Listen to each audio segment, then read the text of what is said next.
So if you've done a nice square cut, then you could just get a bit of sandpaper and lightly sand the edges off. But if you haven't done a straight cut and you need to sand something square, you can use a disc sander. Now a disc sander needs to be used like so.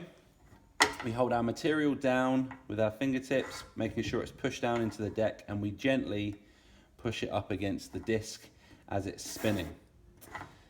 The dust extractor must be on and the gate for the dust extractor must be open. So I'm going to give you a quick demonstration, but it's going to be noisy because of the dust extractor.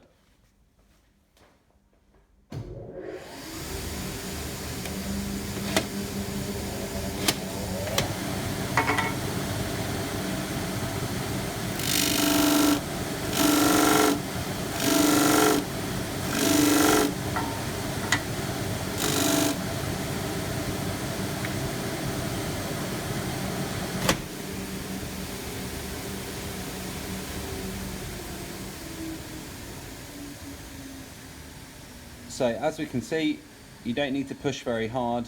The disc sander will sand this off very quickly. So you don't push hard, you make sure you use your fingertips to hold the material down, and you use the outside of the disc. Don't put the material in the middle, so you use the outside of the disc.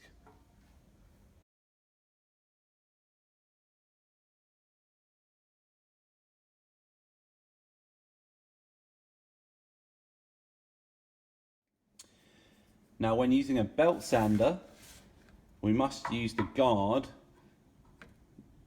and not the roller. If we sand on the roller, you're going to damage the belt and you're not going to get a straight edge. So I'm just going to turn the dust extractor on and give you a quick demonstration of what this looks like.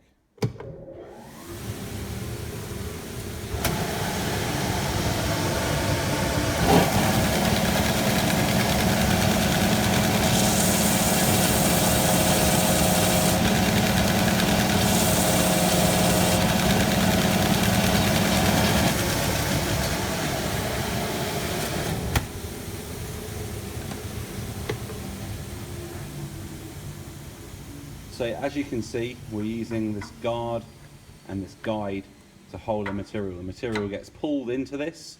If you sand it here, the risk of this flying off in that direction is quite high. So use the guard, don't use the roller end, and make sure you're not pushing too hard. One thing to note as well is don't push down hard with a corner on a belt sander, because you will put a hole in the belt, which not only could be expensive but also quite hard to change.